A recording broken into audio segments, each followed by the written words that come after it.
All Thank set. Let's go. Thank you, everybody. Okay, let me just give you a brief introduction. I'm Victoria Cowart, and I am here at Petscreening after having been 35 years or so in the property management industry as a direct property management member. I managed apartment communities, mobile home communities, and HOAs just for a little dose of fun and humility, right? I've done what you all do, but I've not been that brave investor. So I'm really proud that you've welcomed me into your room this evening. Anna, what type of crowd do you have there this evening? Oh, looky there. Hi, everybody. That's fabulous. I'm so glad to see you all. And I get to see Miss Debbie there at home too. Hi, Miss Debbie. Thank you guys. I appreciate you being here this evening. I've been in property management. Hey guys, I've been in property management many years. Again, I love what we do as an industry, helping people to find and enjoy home. I mean, isn't that amazing? You're making your futures out of making somebody else's lives better by managing your properties well. So congratulations, everybody. And again, thank you for having me. So I'm an educator and a facilitator. As a property management professional, I would teach at night from 6 o'clock at night till 10 o'clock at night for many years for the local association of realtors. And that was after working a full day because I just really love helping everybody have that light bulb moment where that light bulb goes off, right, Miss Debbie? So when you really get something, it gives you power. Knowledge truly is power. So let's talk about how not to bet your assets on your understanding of the whole assistance animal accommodation piece, right? This is intimidating for folks and frustrating for folks, and I want to take that intimidation and frustration out for you all. So I'm going to go back to sharing my screen so you can see the presentation I prepared for you all.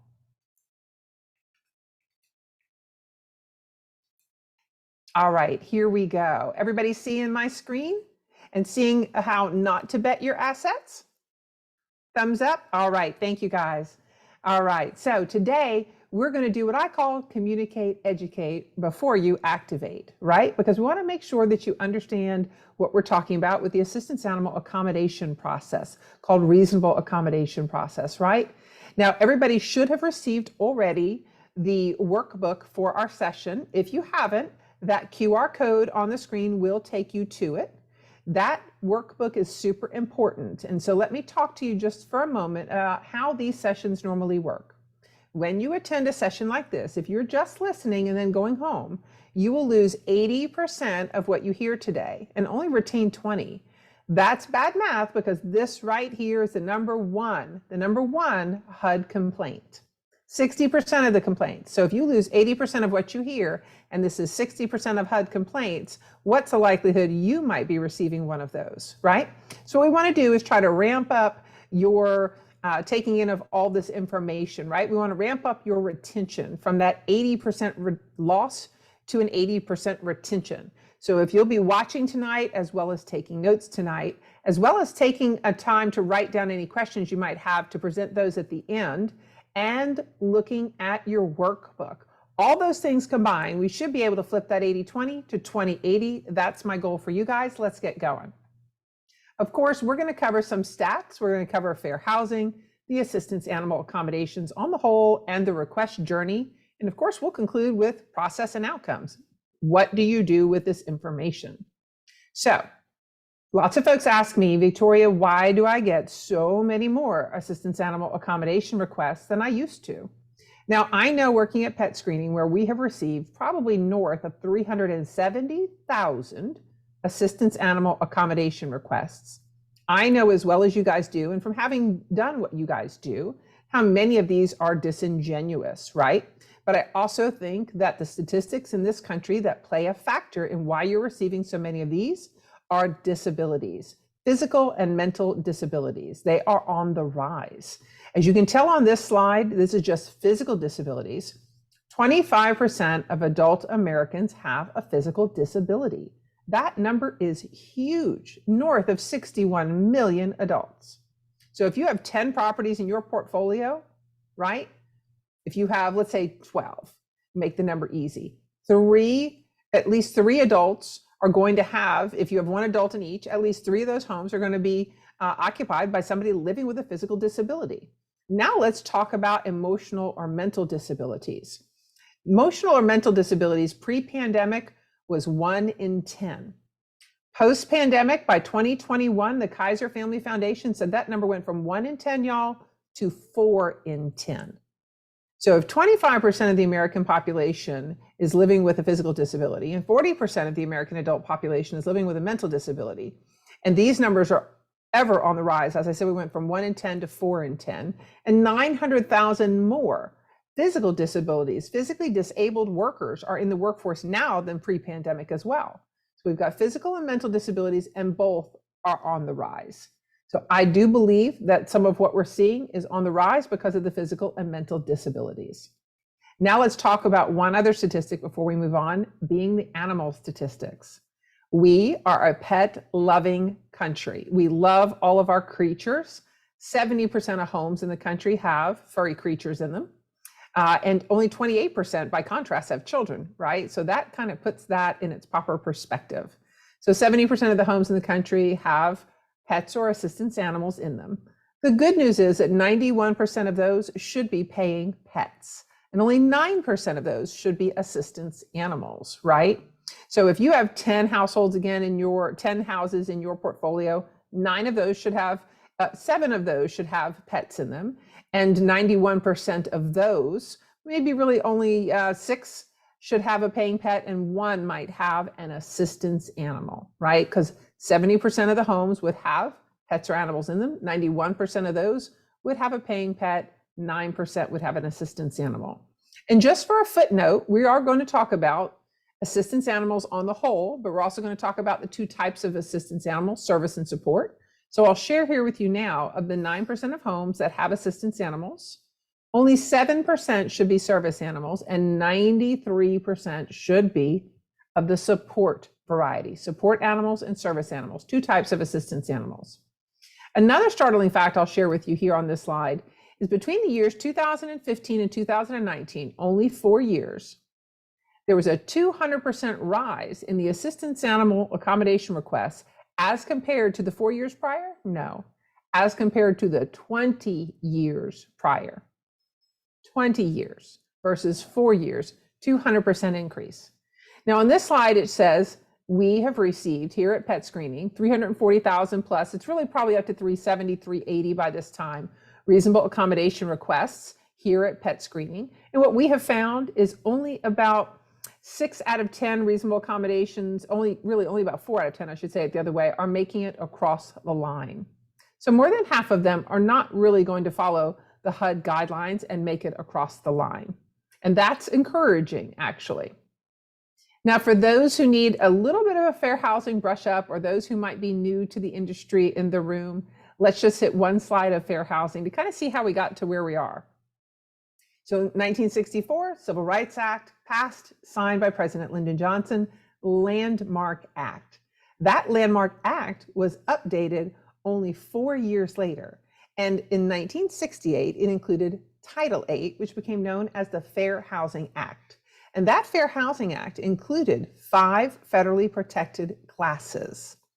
And then 20 years later, in 1988, 2 more were added. And this, of course, means that taking in combination that the Fair Housing Act protects people from discrimination when they're renting or buying a home, seeking a mortgage, or their housing-related assistance. And now again, on screen, you can see the 7 federally protected classes. But I came up with my own industry-appropriate way to help you remember those 7 federally protected classes. If you all can see my slide, follow down the slide, starting with race. Residents can now really sue for discrimination, right? So those are your 7 federally protected classes. Of course, tonight we are talking about one of those classes, and that is the protected class of disability. So we're speaking about one of the 7 classes, and this is the #1 HUD complaint. 1 out of 7. There's as many as 60% of the HUD complaints coming from this one topic. And it's only one of the 7 federally protected classes, which says a lot to me about the confusion in the industry on this topic. So let's look a little bit into the what, the who, and the why. So the Fair Housing Act makes it unlawful for housing providers like us to refuse to make a reasonable accommodation. That's the what. for a person with a disability, the who needs an accommodation to have a more equal opportunity to use and enjoy their housing. That's the why. So if you think about your renters who are disabled and their ability to use a home, let's put that level right here. So their ability to use the home, all the features and benefits of the homes that you rent out, maybe it's here because they're disabled. They can't access all the features to receive all the benefits, maybe for one reason or another. Now think about your non-disabled renters and their ability to use and enjoy your homes, and they're up here. So what we're talking about is something in here to help bridge this gap for the non-disabled renters, for the disabled renters rather, to help get them closer in their use of the features and benefits of your homes, more like their non-disabled counterparts, right? So that's what we're talking about. So this guidance that we're going to talk about tonight, we're going to talk about the legislation on the whole, but we're going to highlight the most recent HUD guidance in the form of the FHEO 2020-01 Assistance Animals Notice. Now it says on the slide, and I'm going to say it out loud because I cannot believe it, this is the #1 HUD complaint, but they went 7 years at HUD without communicating with us as to what we might need to know to better improve how we're doing in our performance and compliance with this legislation. So the last notice was 2013. So they went from 13 to 20 without communicating with us. Meanwhile, this rose to the #1 HUD complaint topic. So this guidance, the FHEO 2020-01 Assistance Animals Notice, as you can tell by the title of it, came out in January of 2020. And so I'm going to ask everybody by show of hands, and it's okay if your hand doesn't go up. Does anybody in the room know what I mean when I say the FHEO 2020-01 Assistance Animals Notice? See, that's what I get all across the country, y'all. And the reason, that's my Southern coming out. The reason most folks don't know about this is because what else came out in January of 2020? COVID. It took up your entire bandwidth and then some. As you were puzzling like I was in 2020, how to send a maintenance person for the first time into a COVID positive apartment, thinking about what gear do I need? Where do I buy it from? How do I not get my arms and legs ripped off in the pricing, right? They're going to take an arm and a leg for everything you need at that time. Your bandwidth for everything you were doing was so consumed. The industry didn't take notice of this notice, right? We didn't take notice of the notice. And that's okay. This is truly a case of better late than never. This guidance, though, this 2020-01 guidance is intended to help us distinguish between a person with a non-obvious disability with a legitimate need versus a person without a disability who simply wants to circumvent your pet policies, your pet pricing, or both. And this was released again because, as HUD said, complaints of this nature are the most common type of fair housing complaint. So with that, let's start talking about assistance animal accommodations, and we'll go further into the who and the what. The two absolute things that we have to get super clear tonight is the who and the what. The disabled person. What is a disabled person, right? And then the reasonable accommodation. So who is a disabled person and what does that mean? A disabled person is a person with a physical or mental impairment that substantially limits one or more major life function: walking, talking, standing, sitting, comprehending, hearing, seeing. One or more physical or mental impairments that substantially limit one or more major life functions. Also, part of the definition is on record or regarded as being disabled. I went to webinars, seminars for a long time that I didn't understand what that actually meant, and then delved into it. What that actually means is if someone comes to you and you see their application, because you're a property management professional, they're going to have to apply, you're going to see their income and or their benefits. And if you see on their income or benefits that they are receiving income or benefits related to a disability from an organization that would provide income or benefits, that means they are on record and regarded as being disabled by that organization, and that checks the box right away. So they are disabled if they're receiving, for instance, Social Security disability related income, or if they come to you with a veteran's VASH voucher for a disabled veteran, that means the VA already regards them as being disabled. So again, taken in totality, a disabled person is a person with a physical or mental impairment that substantially limits one or more major life functions and or is on record or regarded as being disabled by an organization that will benefit them financially, either income or benefits. And it could even be, I shouldn't say financially, it could even be a group they come to you with a letter that says they're going to help them because of their disability, and they're going to build a ramp for them, right? So that's a disability related benefit versus a disability related income. And for the purposes of our conversation today, they are requesting a reasonable accommodation. So what is a reasonable accommodation?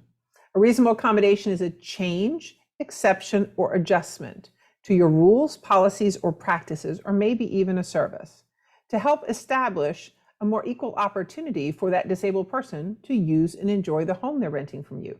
Again, we're looking to bridge that gap. Your disabled resident and their ability to use and enjoy the home is here. Your non-disabled renter is here.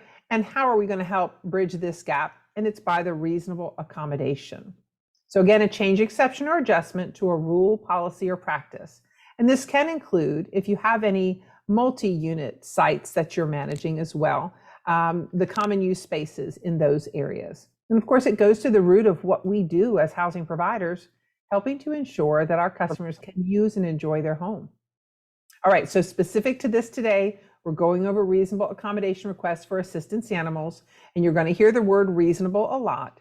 We don't really have a definition from the government, nor do I think they could do one in any reasonable length of the word reasonable. But one thing we know that the government has said, HUD has said, could be considered unreasonable in this process would be a request that poses a direct threat. Now, when I say that in a room, most rooms start to get a little buzzy and think, oh, so that means German Shepherds, Rottweilers, and Pit Bulls can't be assistance animals because they pose a direct threat? And when you hear me say that, please don't get happy. The answer to that is no, that's not what that means. If you know that animal itself poses a direct threat, each individual animal. And I'll tell you how we ask about that when we process reasonable accommodation requests for our customers. Before I get to that though, let me take a break for a second on that path and make sure we're all using the same language and understanding the same language today. As I mentioned earlier, the overarching terminology, if you want to picture me holding an umbrella, the umbrella term is assistance animal. Under that umbrella, we have two types, service and support. Okay, so two different types of assistance animals. So when you hear me say pets or animals, that's how I'm distinguishing assistance animals from pets. Generally, there's two types of legislation that you're going to encounter. And for you all, because you're dealing more often with single family homes than anything, it's really probably not going to include much ADA at all. It's going to be the Fair Housing Act, and HUD is going to be your regulatory partner that helps you make sure you're following this legislation correctly. For owners and investors who have multi-unit sites where they might have a common area open to the public, like an office, that area would be covered by the Americans with Disabilities Act, ADA, and the regulatory partner to assist you in your compliance with that legislation is the Department of Justice. So we have service and support animals, we have the Americans with Disabilities Act and the Fair Housing Act, and we have the DOJ and HUD who are helping us with all that. All right, so you've heard me mention the FHEO 2020-01 Assistance Animal Notice. We're going to go into that now for the next 3 slides because this notice did some very specific things for us. Please know that when I talk about the FHEO 2020-01 Assistance Animal Notice, though, this isn't the only thing out there intended to guide us in our compliance with the Fair Housing Act and the Fair Housing Amendments Act. There was a prior notice from HUD, the 2013. This does supersede that. However, there was also a joint statement from the Department of Justice and HUD. This does not supersede that. It should be taken in combination with that. So you have other information out there about assistance animal accommodation requests, but I do believe by the time we're done this evening, you'll still have a great comprehension of the overall process, and you'll have received a focus on the most recent update to the information. So let's get into the FHEO 2020. This notice has 2 parts. The first part is intended for the housing providers, for you guys. But the second part uniquely is intended for the requesters of a reasonable accommodation. And I think that's unique. I've not seen that done before in previous HUD notices. And mind you, I did manage subsidized housing as well as conventional housing when I was on your side of this equation. So I've read many a HUD notice, but this one seems to be unique for me in that regard. Again, the first part's intended for us, what's needed, how to assess these requests. Second part for the requesters, what should be included in their request to us to help us help them, right? This is what HUD has put out with this notice. So assistance animals, moving forward from there, assistance animals in housing, as I mentioned earlier, that's my umbrella term, are one of two things. You have service animals and you have support animals. And it's really important you understand the definition, because the definition helps you to know which path to take. There's one path for service and one path for support, and they're not the same process at all. So a service animal, this is a great spot if you're taking notes. A service animal is just three things, because you're not in California. Everybody say, thank you. Not in California. So just three things, right? Service animal is a dog, trained for a task for the disabled. Now those tasks might be, those disabilities rather, might be physical, sensory, psychiatric, intellectual, or other mental disabilities. And the work or task has to be directly related to the disability.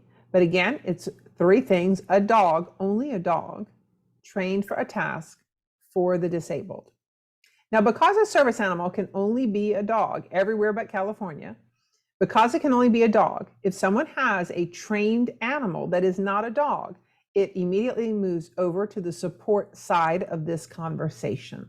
So by definition, then, your support animals can be trained animals other than dogs, or untrained animals, providing that therapeutic emotional support. And that's where we get the three letters that we hear so much, ESA, emotional support animals. Everybody's familiar with that. Raise your hand so I can see you guys are actually with me, right? Everybody's familiar with ESAs. So again, service animals, dog trained for a task for the disabled, support animals, other trained or untrained animals. Many animals are just providing therapeutic emotional support. We see those probably more often than we see anything else in the industry in terms of accommodation requests. All right, so by contrast, pets are not a protected class. You guys should hopefully be charging pet rent, pet fees at entry, so they go right into your operating account, right? Now let's move on and talk a little bit more about this FHEO 2020. One thing it did for us, and I'd like to think that, like Anna said earlier, she referenced the airlines. I'd like to think that HUD thought all of a sudden a couple of years back, oh my, the airline industry is having a really rough time with these crazy peacock type situations. Maybe we should do something for the housing providers out there to make this clearer and easier to navigate and to make it make more sense. And so they did.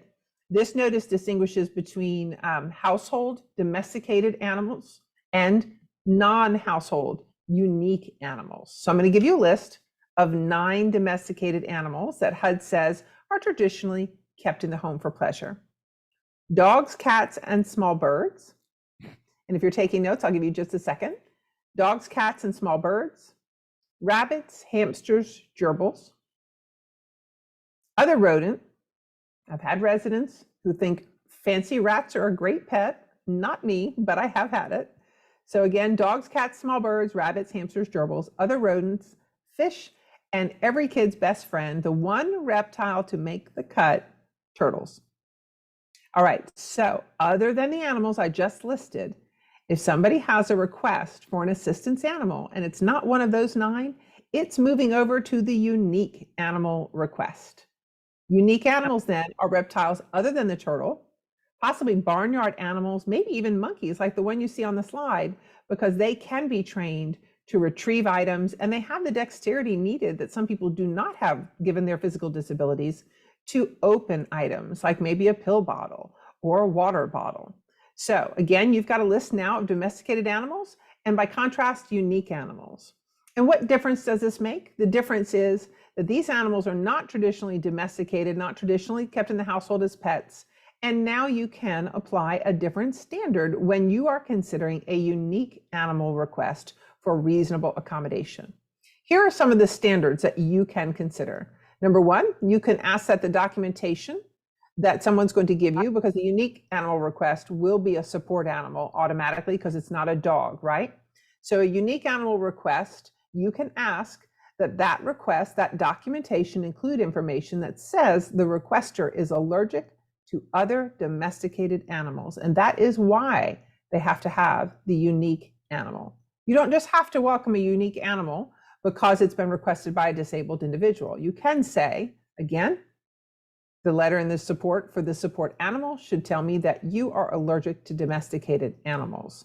And that's part of why this is in the notice, because the requesters are also supposed to be looking at this notice. So number one, they should be allergic to other domesticated animals. Number two, their documentation should say this particular animal is really pretty important. And without this particular animal, the symptoms associated with their disability would substantially increase without this particular animal.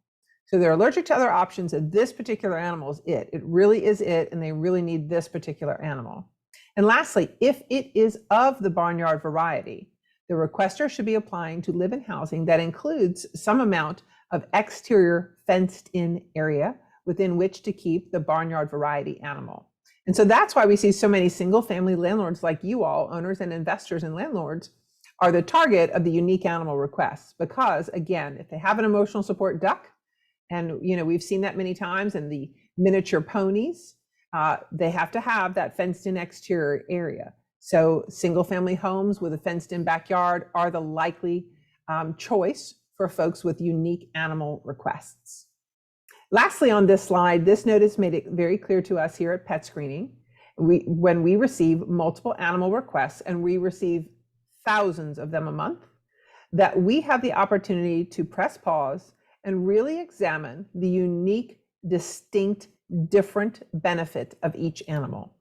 So if somebody were to send us a Petscreening, and we get them all the time, so I should say when, not if, when requesters send us requests for 3 fill-in-the-blank emotional support cats, dogs, if they send us a request for 3 or any multiple, and they give us 1 nexus emotional support, we press pause and we ask for additional information, and we ask how each animal uniquely benefits the requester, different than the other animal. So emotional support, that blanket request, is not something that we would accept without pushing back and asking for the individual, unique, and different benefit of each of those animals in the request. All right, so moving on, this is my last slide on the FHEO 2020-01 Assistance Animal Notice in particular.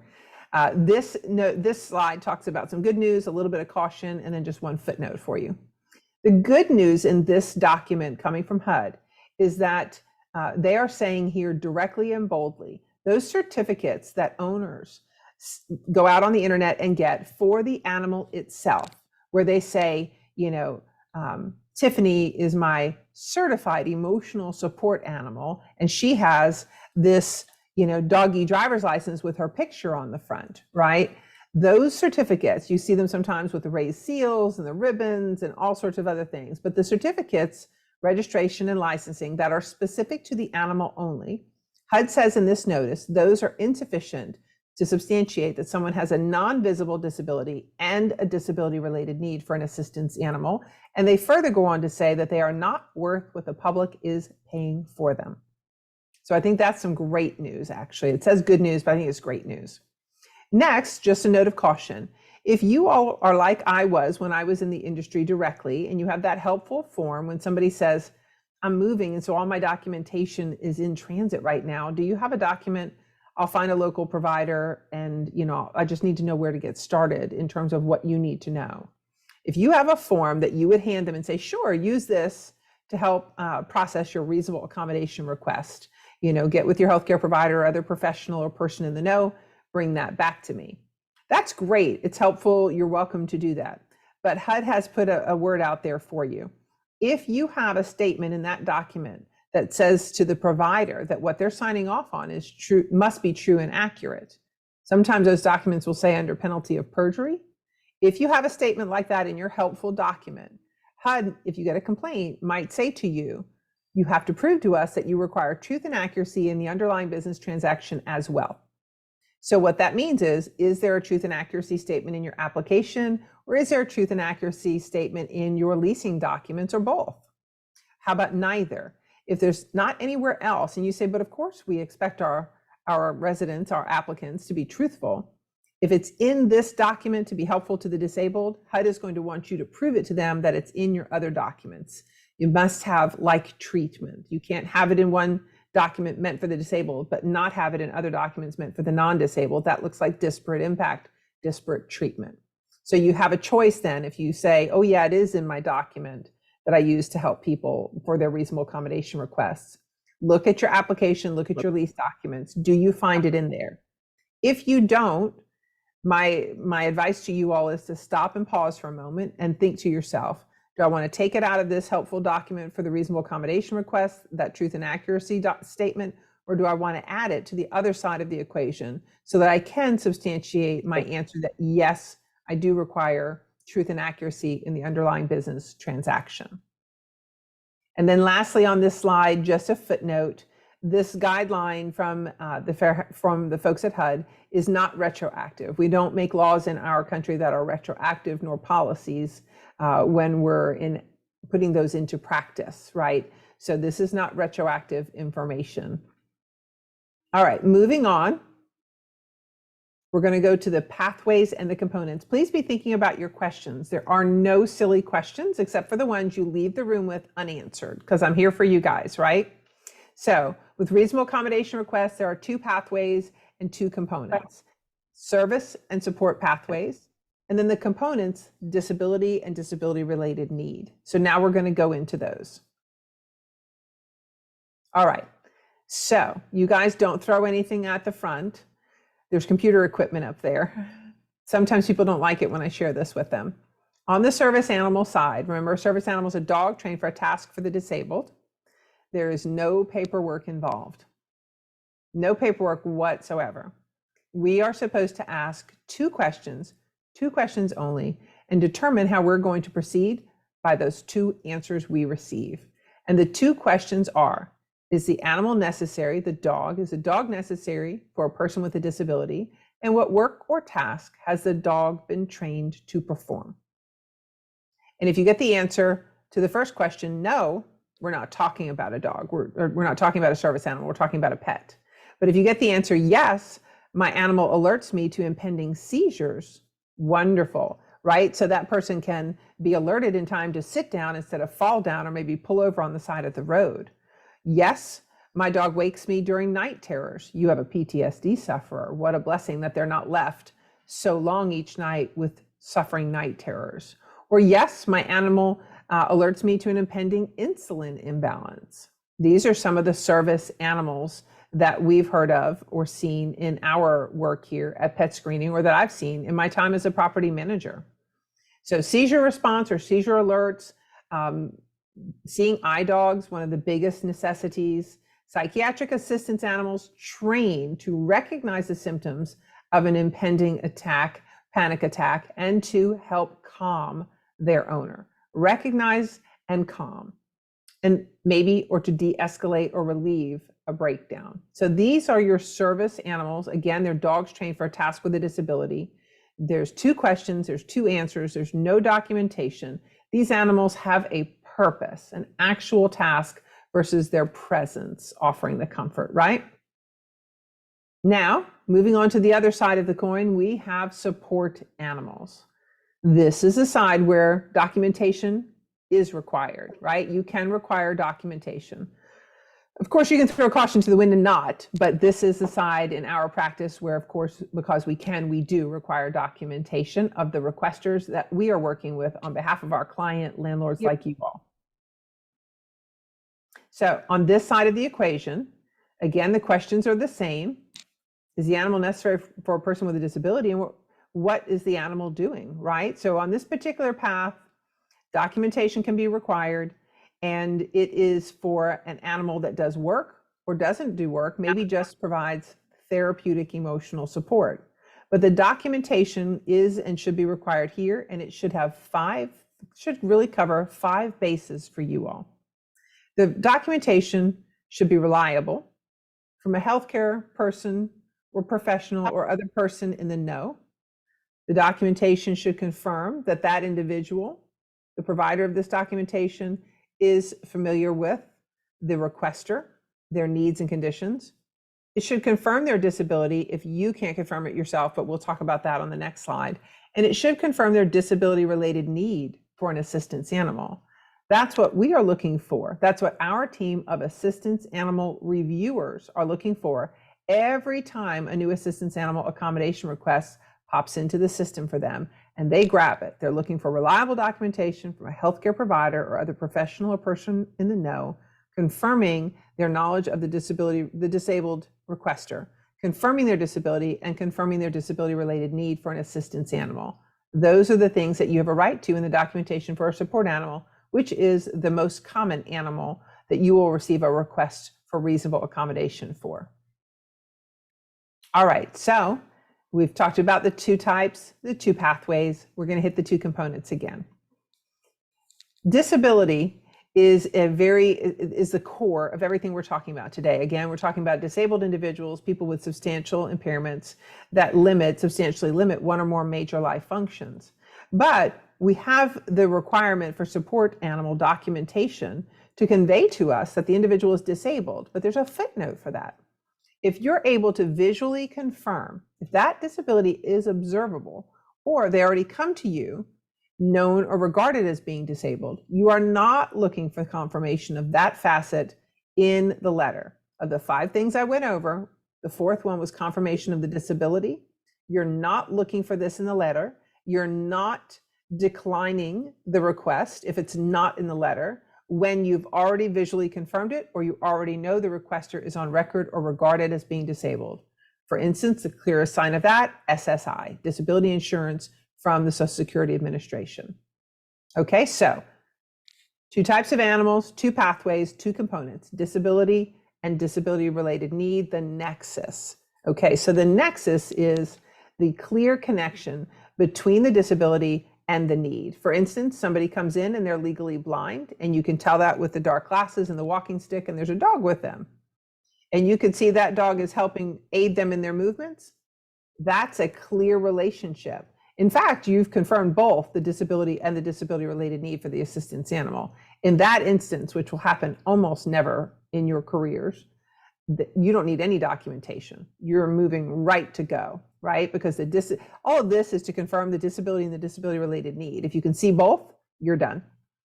9.99 times out of 10, that will not be the case though. So how are we getting past what we can't see so that we can offer that helpmate to bridge the gap between your disabled renter's ability to use and enjoy and your non-disabled renter's ability to use and enjoy the rental property that you offer?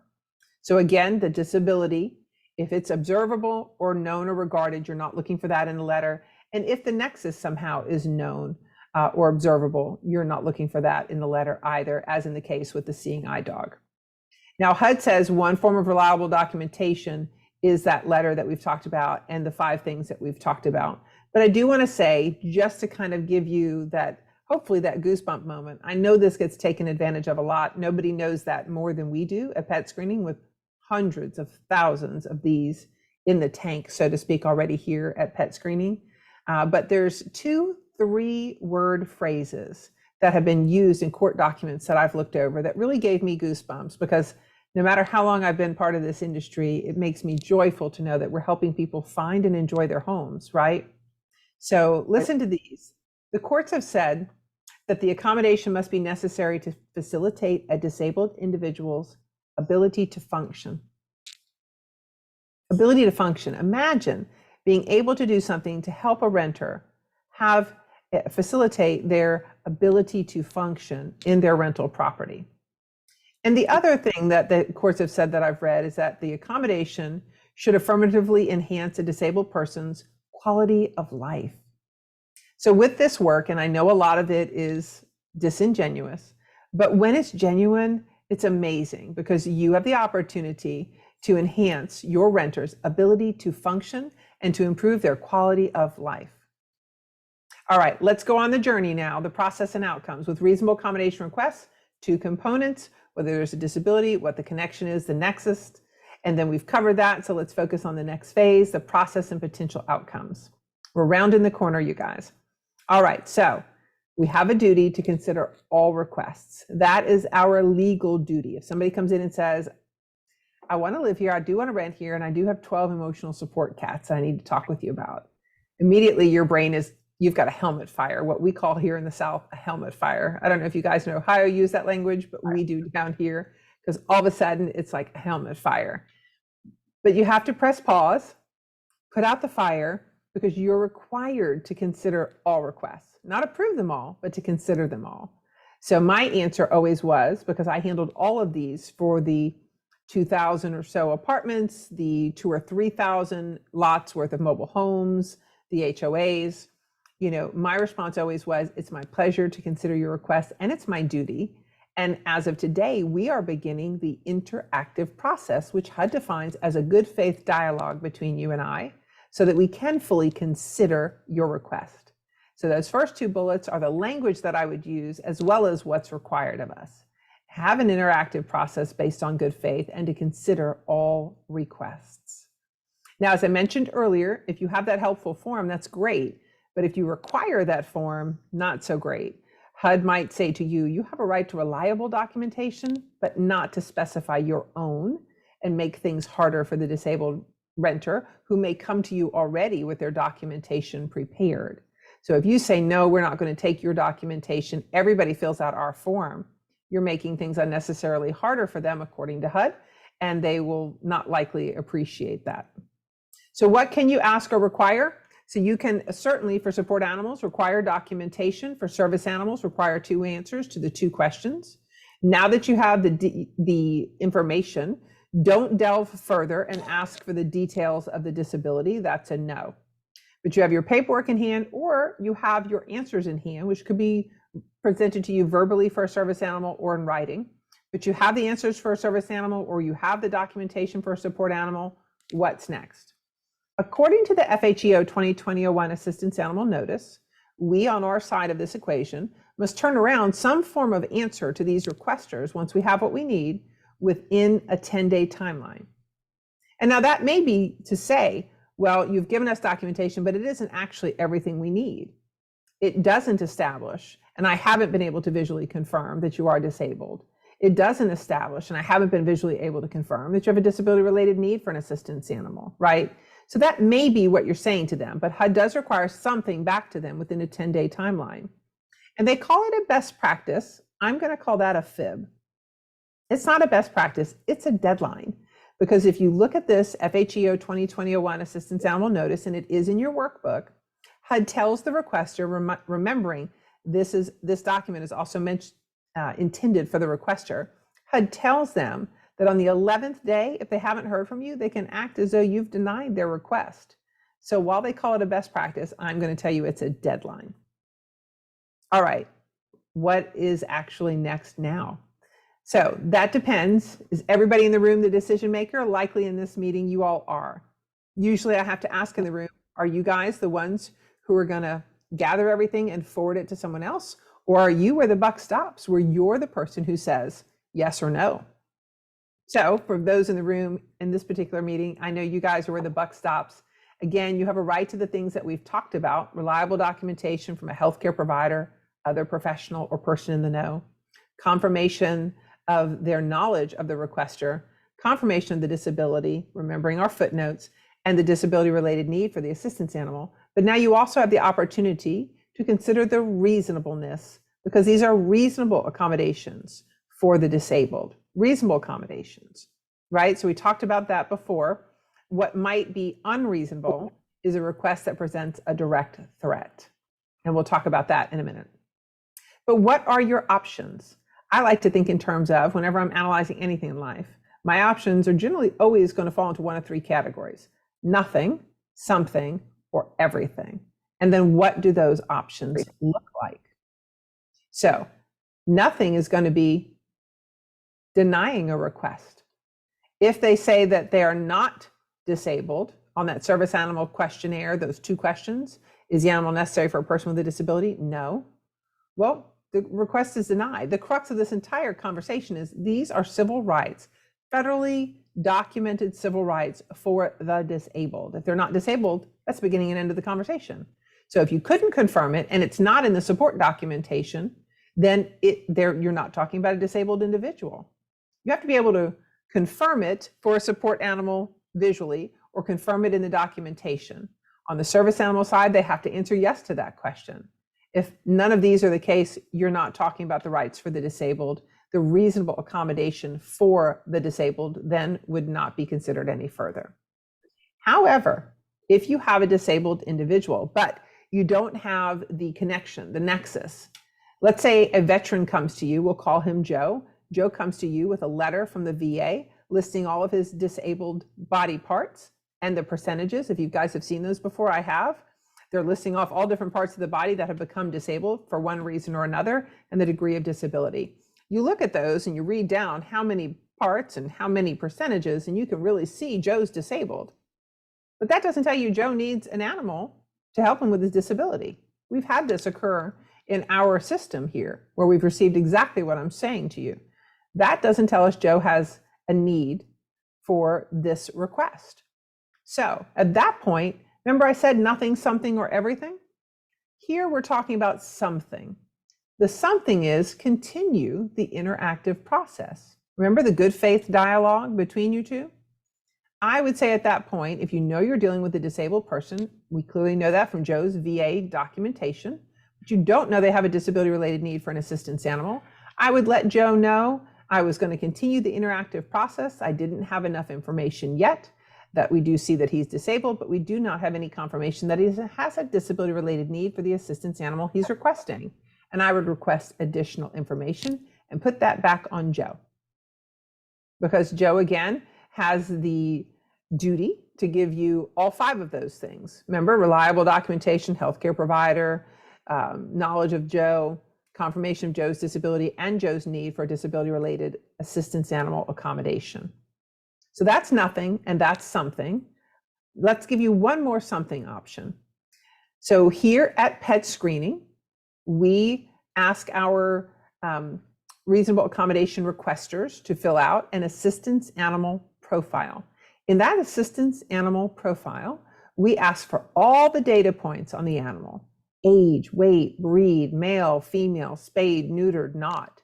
And then we ask 23 questions about that animal and its owner, how they interact, and their history.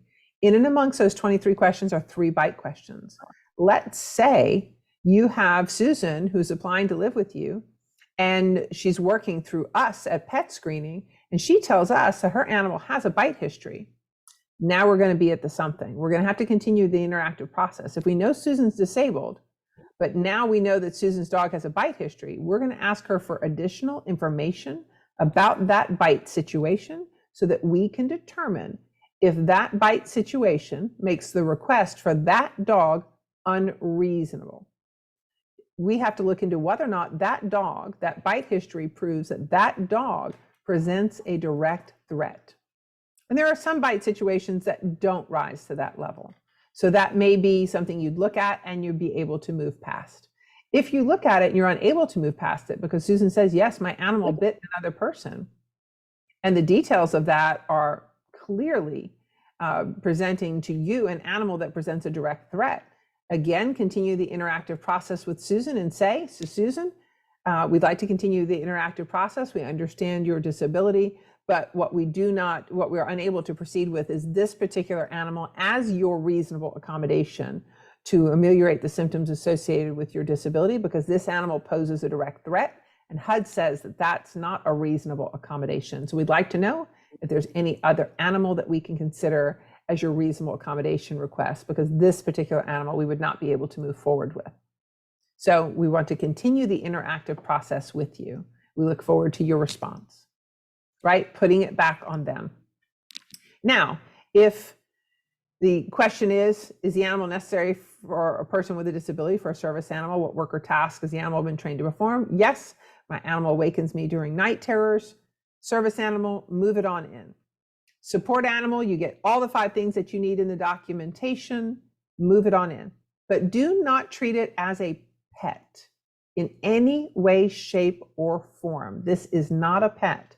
And in the future, if you're looking to answer your own questions when we're all not together in the room, substitute, when you're thinking these thoughts through or talking them through, with somebody else in your organization, in your family, substitute the word wheelchair or walker. Should I let Jane bring her wheelchair or walker into the house? Right? Sometimes that will realign you properly, because these animals are actually tools or devices for the disabled, if you will, before they're anything else. And if you have a 2-pet limit in your rentals, for instance, this animal does not impact that 2-pet limit. So if you have a 2-pet limit and somebody moves in with their support animal and they want to get 2 pets, they can still get 2 pets because they do not have a pet in the home. That assistance animal does not count as a pet. If you charge pet rent and pet fees and somebody brings in an assistance animal, likewise, you are not charging them pet rents or pet fees. And then lastly, I just want you to know, whatever you're doing, try your best to do it properly. If something goes wrong, you want it to be for an error, not a policy or practice that they can discover, they being HUD or testers, as Anna mentioned earlier. And since you've hung in till the end of this, I'm going to share with you what I always call my $100,000 finisher bonus. Most people in the industry, if we're being truthful with each other, and sometimes that's hard to do in public because, right, some of these questions can be embarrassing. If we're being truthful with each other, 97+% of the industry does not know what I'm about to share with you. Let's say you have a rental, and so you have a couple rentals in a row in some area, or maybe a neighbor who knows that it's a rental, and somehow you find out that this rental that is supposed to have no pets or animals in the home is frequently being visited by a young lady with a German Shepherd. Let's say you contact Joe. Joe's your renter, and you say, hey, Joe, what's going on with the lease violation? Or maybe you put it to Joe in writing. What's going on with the lease violation? Or maybe you ask. However you do it, but let's just say for sake of discussion, you send a lease violation to Joe. It's come to our attention that an animal that has not been authorized is entering the home on a routine basis, needs to cease and desist. This is a lease violation. This lease violation is going in your file. Please be mindful of this in the future. Give me a call if you have any questions or comments. Joe calls you and says, that's my daughter, and that is her support animal. If Joe says that to you, most of us in the business would say, Joe, your daughter's not on our lease. We have to do reasonable accommodations. I get it. We get it for our renters, but we don't have to do it for everybody and anybody who visits your home. That would cost you $100,000. That is the $100,000 mistake. The original legislation is intended, and it says it in it, for disabled renters and or those disabled individuals associated with your renters. So Joe's daughter is someone who is disabled and associated with Joe. At the point Joe says to you what I said to you just a moment ago, that's my daughter, that's her assistance animal. What you should do right then and there is say, okay, Joe, our lease does prohibit pets or animals that are unauthorized from entering our rental properties. So what we have to do to get this from lease violation to compliance is we have to go through the reasonable accommodation request process for your daughter for that dog. You may need her assistance as we move through this process, but we need to stop and we need to go through the reasonable accommodation process for your daughter's dog because she's a disabled individual who's associated with you. And when you think about that, while that's a little bit rough and annoying at first, you think about Joe, and just because his daughter's disabled doesn't mean that he shouldn't get to use and enjoy his home in the same way anybody else would, opening it up to his family. And so that's why this original legislation says it's intended for your disabled renters and or disabled people associated with your renters. All right, we're closing it out. We're almost done. I just want to say again, if you don't have the workbook, please scan this QR code on the screen. Just open up your camera, aim it at that QR code. The little yellow indicator will pop up, touch that on the screen, and it'll take you to our workbook. The workbook includes the FHEO 2020-01 notice. It includes the fact sheet. So the notice is about 18 or 19 pages. The fact sheet might be 5 or 6 pages. So it's more common language, a little bit easier to understand. And then there's a HUD insurance policy memo in there, as well as a copy of today's presentation. And as we close out, I just want to say to you all, my goal this evening has been to help make you all more confident, knowledgeable, and graceful in your work. Because the most dangerous renter that you're going to experience is an offended individual who feels powerless and knows how to press a few buttons on their phone to lodge a HUD complaint, right? So we want you confident and consistent and graceful as you're walking through these reasonable accommodation processes with your applicants and with your residents. But if at the end of the day you say, Victoria, I have enough to do, clearly you don't get my life. I have enough to do. This is too involved for me. Well, or Victoria, I don't want to handle this. This is a tough area. What can we do? The answer to that is really, really simple. Hire Petscreening. We are free to you. We offer you 3 profiles. You kind of think of those as our 3 features, right? So you're renting houses all the time that have features and benefits. So our 3 features are our no pet profile, our household pet profile, and our assistance animal profile. Each of these profiles, each of these features has coordinating benefits. The one we've been talking about this evening is the assistance animal profile. It comes with the benefit of our team of assistance animal reviewers and assistance animal authenticators and our legal team sitting there with them daily. It comes with our team. This assistance animal profile comes with the benefit of our team processing all of these reasonable accommodation requests for you. You can just point them to us and we'll take care of it. Now, the no pet profile has the benefit of locking down all the language you need for risk management and teaching your renters really what it means to be a no pet household.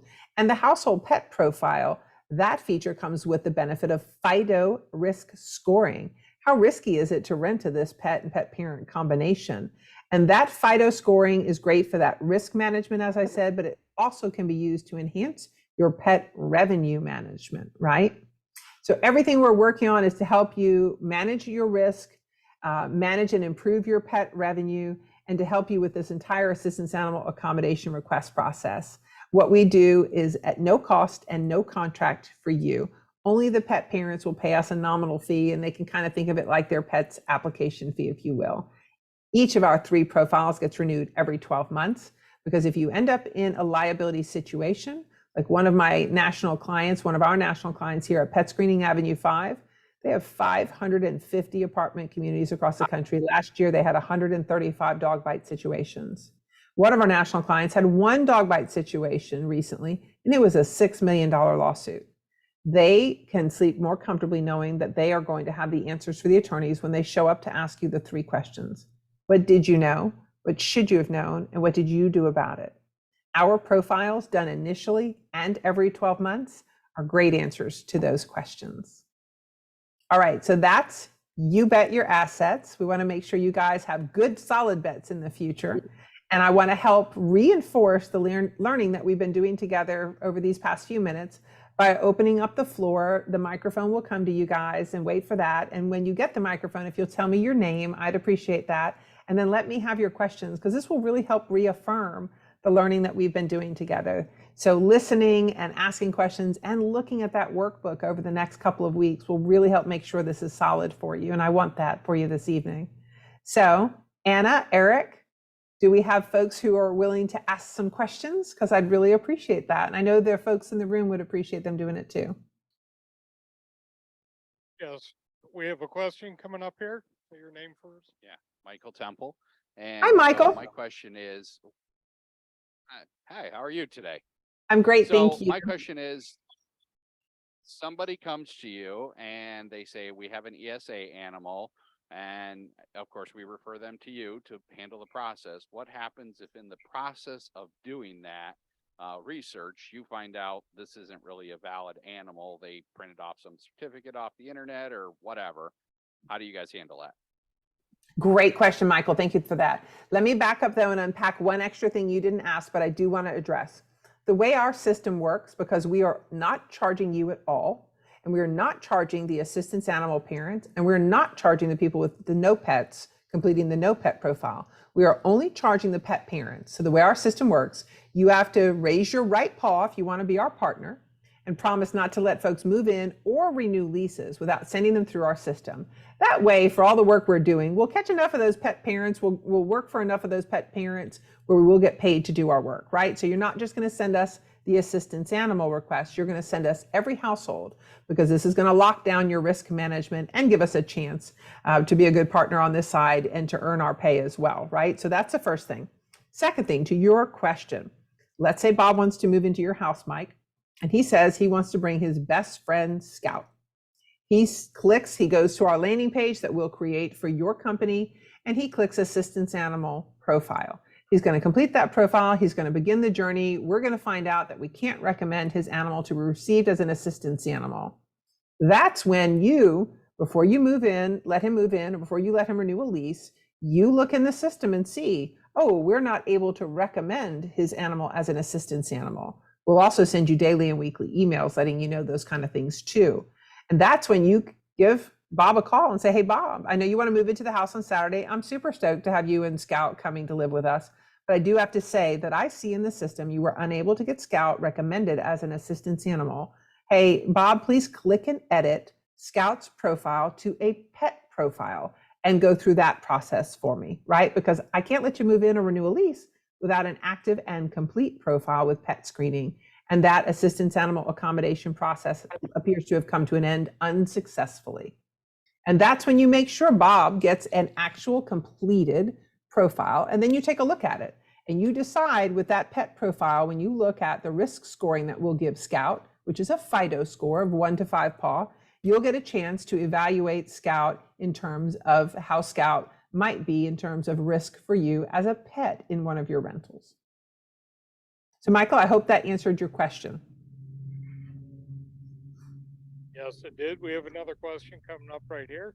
Great. Hi, I'm Cindy Young. I'm so sorry, I could not hear you. Okay, my name is Cindy Young, Hi, Cindy. and hello. I actually have a couple questions. Number one, I wasn't quite sure of the fee, and number two, if you guys are doing this process, is there any liability on you if there is any type of damage? And also wondering if there is with fair housing, because they require you to take these pets, would we be able to maybe recoup some cost on a pet that we have to take because of their rules? Okay, so you've got a couple of those that are really good for me, Cindy. Number one, our fee. We don't charge you all anything. And we are going to work to identify each house, each rental, as either being a no pet household, a household with pets, a household with assistance animals, or a combination house with pets and assistance animals, right? So we're going to do all of that work, and only for the pet profiles are we going to earn any type of fees that we're going to charge anybody in our business to consumer, B2B to C relationship. And your pet parents will pay us $20 or $25 for their initial pet profile, and they'll pay us that $20 or $25 annually thereafter to renew it. All three of our profile types are renewable every 12 months. You can't have a risk management program that ends up with stale, years old information. This information has to be renewed every 12 months. You want to ask these pet parents continually on a basis, and as well your assistance animal parents, has your animal ever bitten anybody, right? You don't want a bite in the intervening period and not to know about it. So that's with regard to our fee. With regard to liability, this is a risk management program, not a risk transference program. When you hire a licensed electrician to perform work in one of your rentals, you are transferring some risk to that electrician. You won't be off the hook entirely because you chose the electrician, right? But there is some risk transfer there because they're licensed and they too have insurance, and they're the ones performing that particular task for you. For this particular area of whether it's damage to the home, a bite situation, or a fair housing complaint, you really can't find anybody to risk transfer. So what we're doing is giving you a full risk management program. And we have even had it be told to us that our landlords have had one or more of their clients achieve a general liability line of insurance discount when they share with their insurer how much of a risk management program they have now, where pets are actually being screened for their risk and scored for their risk, and the assistance animal accommodation requests are actually being professionally performed. So this is a risk management program, but not a risk transference program. And with regard to, can you charge any fees in order to recoup for some of these pets you're required to take? Cindy, please remember, and it's just helpful if you go ahead and use the right words when you're saying it, because otherwise the mind will follow the verbiage. These are not pets. These are assistance animals. This is the same as their walker or wheelchair. So if Ms. Jones wanted to move in with her wheelchair, would you charge Ms. Jones additional rent each month, additional deposit, additional fee for her to bring her wheelchair into your rental? And the answer is, of course you would not. And that's why I make the question so easy for you and clear by putting it in those terms, so that you'll always come up with the right answers yourselves in the future as you have these one-off questions. I hope that helps, Cindy. Yeah, sorry, I do know the difference. I just, it's just slipped out. Oh, absolutely. I do it too. So that's why, and you will find me, you haven't caught me tonight, but I do that. I promise you I do. But I always catch myself because we don't want our brains to follow our words. We really want it the other way around. So I always try to catch myself, and I always try to offer that to you guys as well. Again, that walker or wheelchair comment is really helpful. It just gives you a nice safeguard. If you guys ever bowl, you have those bumpers on the side for the kids so they don't throw a gutter ball. That wheelchair or walker line of thinking, that's your gutter ball rails down the side of the bowling alley from me to you. All right, what else can I help with? This is Chuck right here, the big, Hi, tall, Chuck. funny looking guy. And my question is, follow up there, if Mrs. Jones's wheelchair tears a carpet up in my building, is Mrs. Jones therefore responsible for the damages, and who chases her down for those damages? That is a great question, Chuck, and you are not funny looking back there, but thank you for standing up and sharing your question with me. So absolutely, if your home comes back to you with any damage whatsoever, damage, not normal wear and tear, right? We know the courts tend to frown on us for trying to get money for wear and tear. But if your home comes back to you with any type of damage from any origin whatsoever, you know what? The one thing I've learned in all my years in property management, I did what you guys do for 35 years. I stopped trying to play I Spy Detective as to how the damage got done. I didn't delineate pet damage, specifically, or wheelchair damage specifically. I just said walls are gouged, carpet is stained or torn, carpet has urine in it. Maybe they were throwing crazy frat parties. It might not be a dog, right? Who knows how it occurred? Just delineate the damage. And absolutely, anytime your home comes back to you with damage that was not present when they moved in, hopefully you're doing really good move-in inspections and move-out inspections, absolutely charge them reasonably as your laws allow there in Ohio for those damages. Unfortunately, Chuck, the not so funny answer to the other half of your question is you're going to chase them for those damages just like you would on any other occasion. I will give you a pro tip though. If you guys don't do this, I will tell you I did this even when I managed 352 urban Section 8s. I did quarterly quality assurance visits. And while the renters were there in the rental property, if I found damage, I would go ahead and have them pay for that damage then and there, because people are far more motivated to pay for damage repairs when it's a choice of move because I don't pay for the damage and they evict me for non-payment, or go ahead and pay for the damage. And sometimes that was, you have ruined the carpet. It no longer, if you moved out tomorrow, has any more useful life left on it. This carpet is only 2 years old. I expect 5 years of life. Here's a bill for 3/5 of the carpet's life. So I hope that helps, Chuck. Thank you very much. My pleasure, sir. Eric, what else do we have? I'm Tony Babbage, Hi, Tony. and I am asking, can you require the tenant's documentation on the support animal or not the support animal, to be from a local doctor and not some company off the internet? So Tony, I totally understand that concept, and I know how frustrating that is because they're turning this into a cottage industry out there, and shame on them.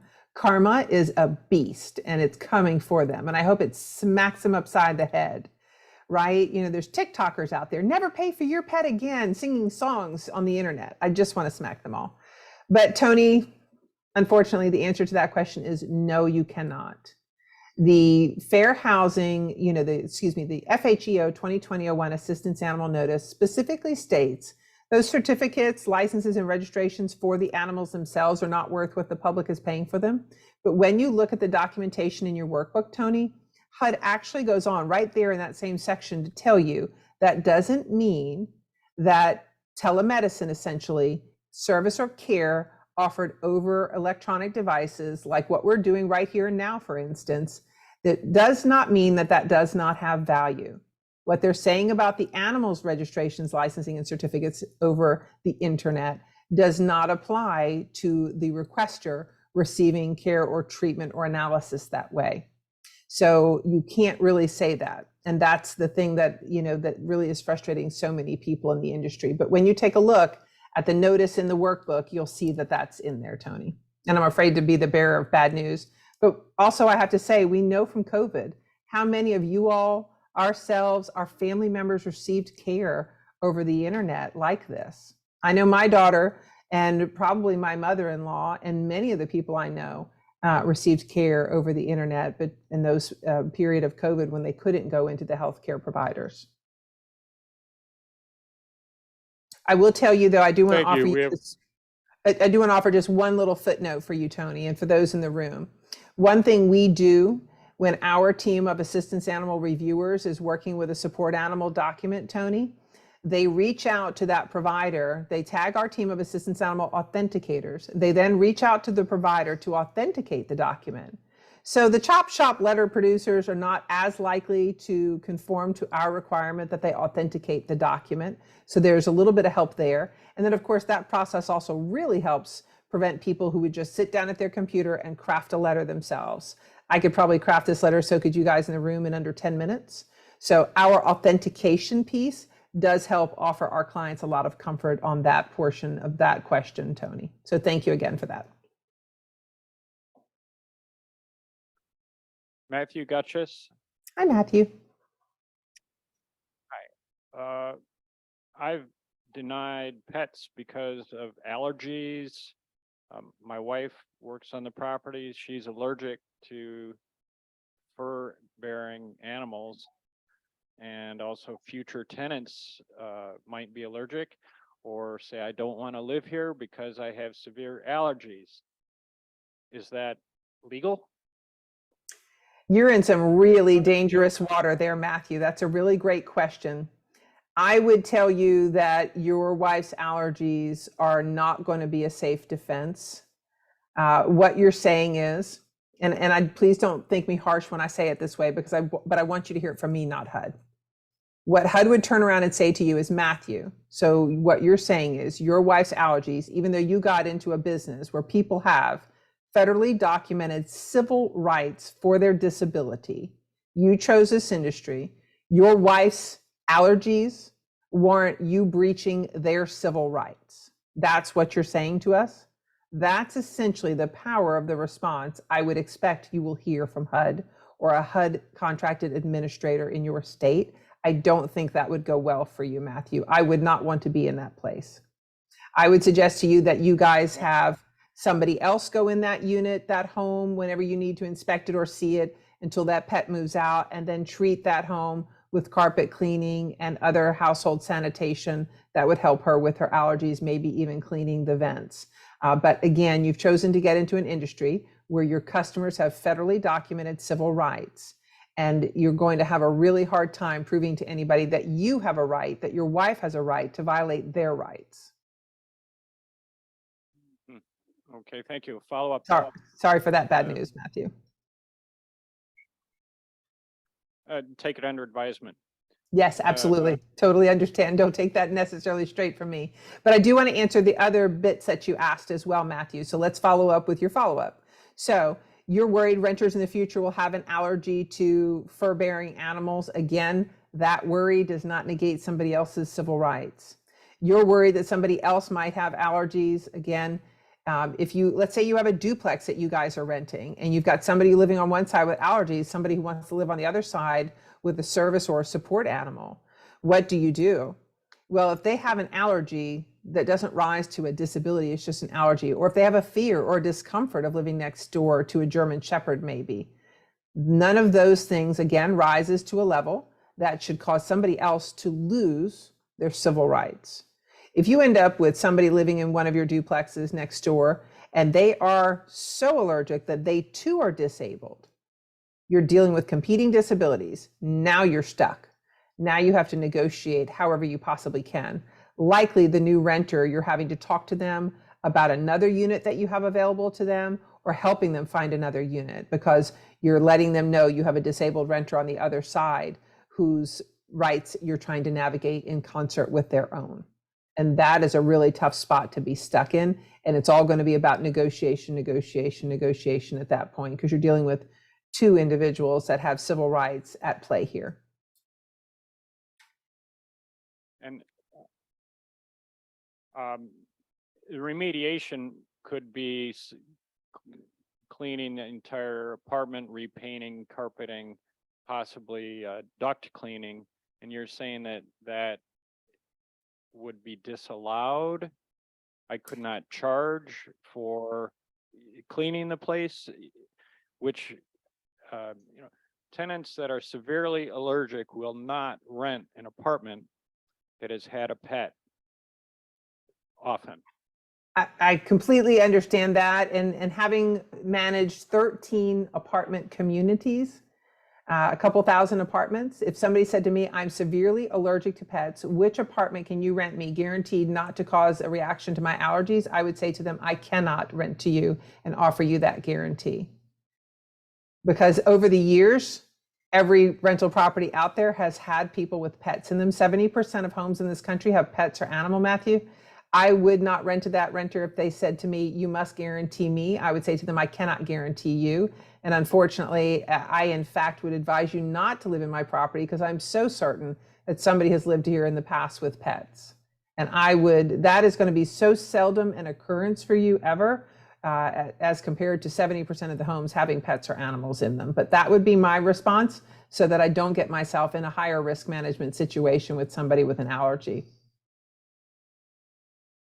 And charging the pet parent for duct cleaning, repainting, extraordinary cleaning is disallowed, not allowed? So your Not question pet, was but assistance pet animal, dander. Matthew? So Yes. if we're talking pets, or assistance animals, likely your laws in Ohio were similar to mine here. They have to cause damage in order for you to charge them. Their mere presence isn't damage if you allow the pet. Their mere presence isn't damage if you're required to accept the assistance animal. If there's no damage in the home, I think you'd end up in a heck of a lot of hot water saying to them, because you had a fur-bearing animal in this home, even though it was your civil right to do so, I'm going to charge you to return this home to its pre-animal presence condition. And this could amount to several $1,000s. What you're saying with that policy, HUD will tell you in a flash, Matthew, that is disparate impact. That policy has a disparate impact on disabled renters who need assistance animal accommodation requests. Please know that's not me saying that. That's me telling you I know what they're going to tell you. That's called disparate impact. And they're going to smack you sideways, Matthew. And I would hate to see that happen.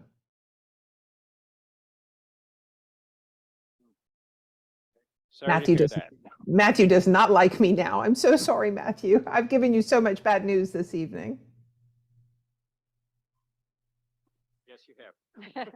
I am, Mrs. y'all, I am Annabelle. off Matthew's Christmas card list. I am getting nothing except coal in an envelope.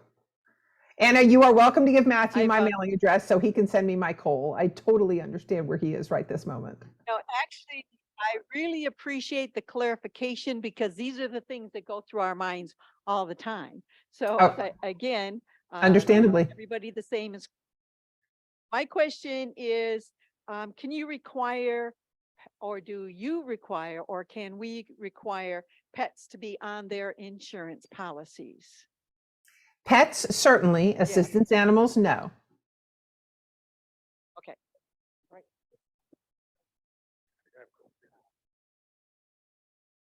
Any other questions? We have another question. Matthew wants to know if I'm going to send him One a bottle of some spirit. I'm waiting for that question from Matthew. Hi, Victoria. Chris. Hi, Chris. So 2 questions for you. The first relates to the healthcare providers. Can we require that the letter include the licensing or do any validation on the licensing of the medical care provider? I have yet to see any of them come from a healthcare provider that doesn't have the licensing. And when we first initially started, we would chase that down and never really found that somebody put down a license that wasn't accurate or at play. So I don't think you'll have any problem with that. But please do know, Chris, that these letters don't have to just come from healthcare providers. They can come from other professionals or people in the know. They can come from pastors, for instance. So that information is in the joint Department of Justice and HUD statement on assistance animals in housing. So it's not just healthcare providers, medical healthcare providers, right, that would have a license. It's going to be other people as well. You won't always receive these letters for support animals from a healthcare provider with a license. So again, just repeating what you said, a support letter for an emotional support pit bull can come from someone's pastor. Unfortunately, yes. Most people have forgotten that, so please don't tell. But in the joint, if you Google Joint Department of Justice and HUD Assistance Animal Letter, you will see they are so permissive. This is not me, this is our government. They are so permissive. I like the language from this FHEO 2020-01 a lot better. And for the public out there that wants to think, oh, this is the only thing on this topic, this is what I have to follow, the standard I have to meet, great, let them think that. I'm not here to educate them. But that Joint Department of Justice statement, Joint Department of Justice and HUD statement that came from them jointly, yeah, that's in there.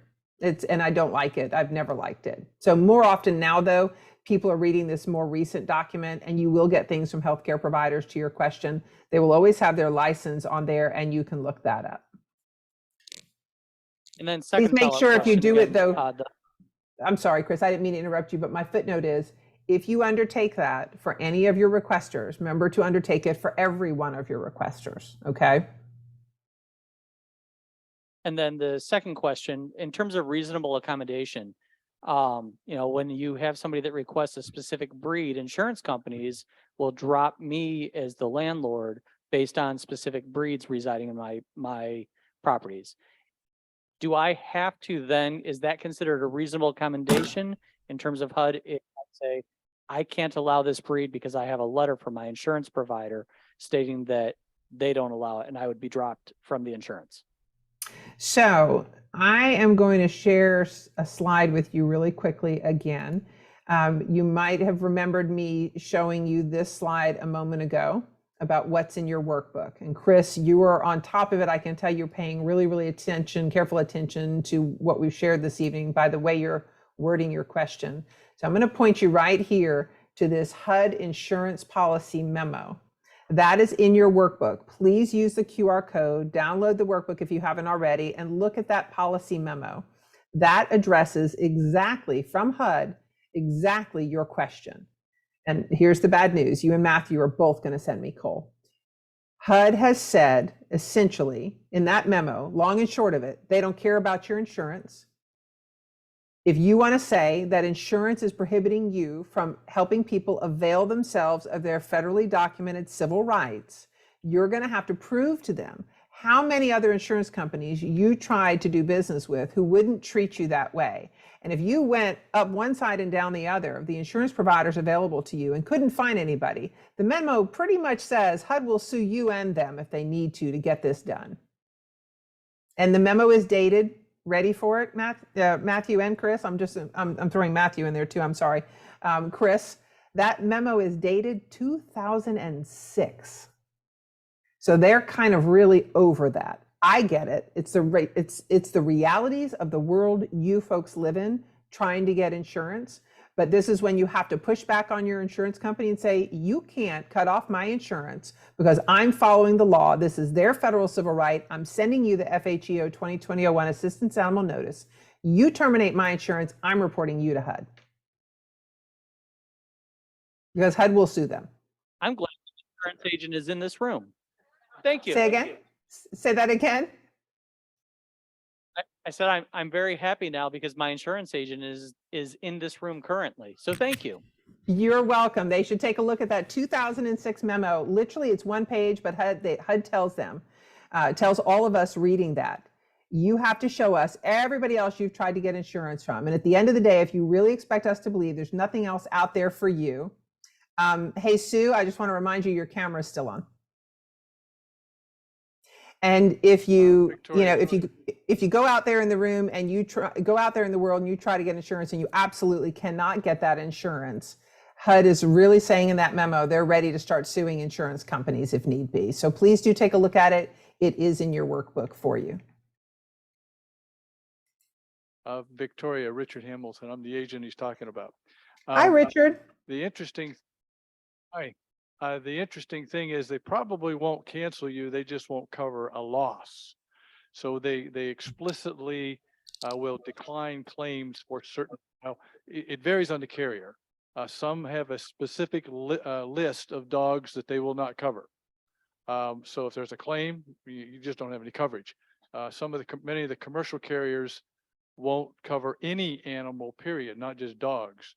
So it's more an issue of you have no coverage. So it gets back into what you were referring to earlier, which we help our clients work with, and that is to transfer the risk to the insured, to the renter, and require them to have insurance. So then there's some requirements that we would recommend on that insurance policy so that our landlords are also then covered by that renter's insurance. And there's some other things we've taken matter of fact, one of these charts, and we've modified it a bit to add the insurance requirements so that we make sure that that particular dog, it's certified that that dog is actually will be insured by the renter's insurance.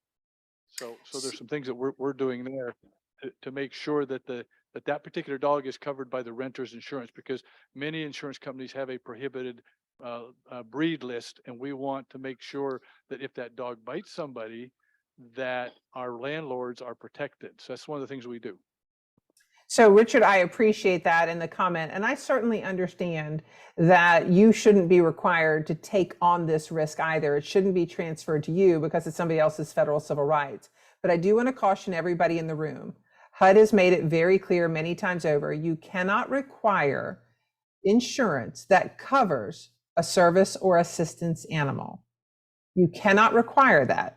You're then saying to the disabled that they have a higher duty and higher cost and a higher barrier to enter your rental.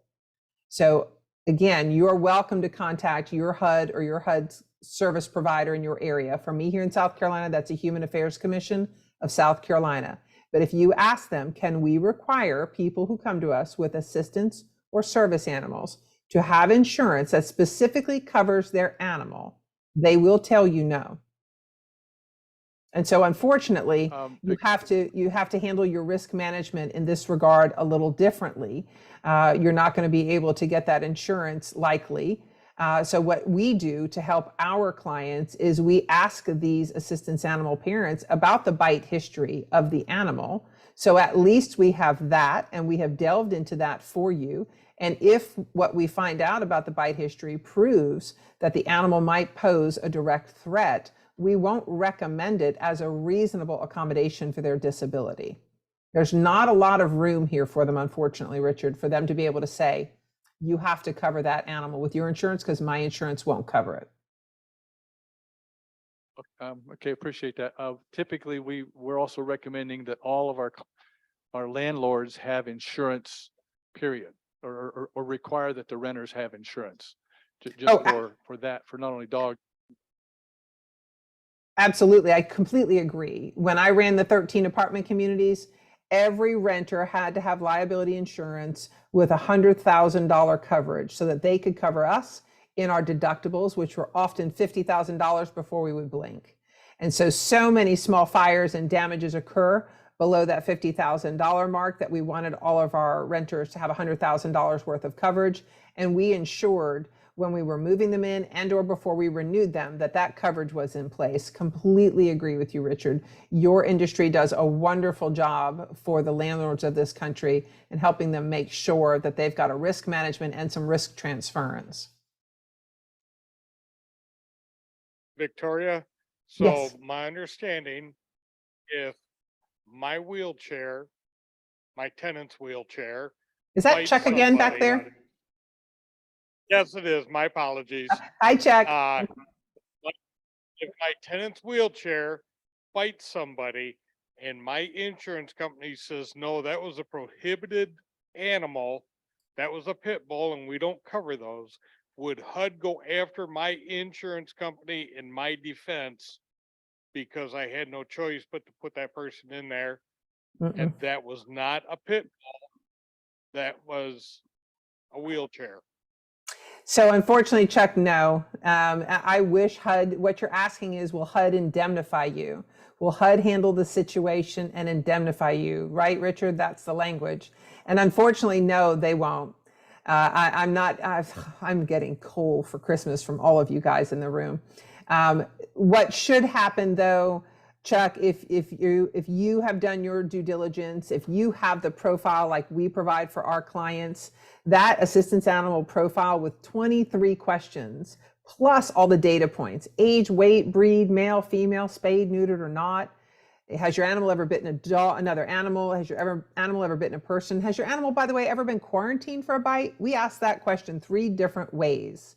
What you have to be able to show the court is that you're in a position you're in having done everything correctly. This is a federal civil right. You can't deny them. You looked into the history of the animal. There's nothing that has been revealed to you that should suggest to you or should have suggested to you this animal was dangerous, because the attorneys will ask, what did you know, what should you have known, and what did you do about it? And you're going to say, they answered 23 questions with Petscreening. They gave us all the data. There was nothing in there to indicate any risk. I'm required by federal civil rights to do this. Go sue Bob, who owns the dog, and get me out of this. So you'll end up having to pay that attorney to get you out of that. To get you to summary judgment can sometimes be expensive, but that's your path, especially if you're our client and you have the assistance animal profile and all the notes about the process and everything you undertook and did to properly follow federal civil rights legislation. And Chuck, you look too much like Okay, a Santa back there to me, so I really hope you're not going to deliver coal to me this year. Any other questions? How about a round of applause for all the good and bad news that we have received today? Thank you, Victoria. But let me say, anybody that had problems scanning for the workbook, we have a sign-in sheet as you leave, a to-do list. If you put it on my to-do list, I will make sure you get the workbooks. Yeah, this workbook is your connection to future learning. It has the whole notice. It has the fact sheet. It has the insurance policy memo. Richard, take a look at that. I would love for you to keep in touch and send me your thoughts on that. And for any of you guys, please, I'd love to connect you with your salesperson here at Petscreening. I can be reached at victoria@petscreening.com. That's how you can reach me. And I am happy to connect you and or to answer any other brief questions you might have as a follow-up to this evening. Thank you so much for your time. Anna, thank you, and Eric, for trusting me with your members. You guys, Anna's very, very proud of all of you. And boy, she put me through the ringer to make sure I was worthy of your time this evening. So thank you, Anna. I appreciated that. It told me that your members mean so much to you, and that made my time with you guys special. Dan, thank you for that applause. You're a dear. I appreciate you.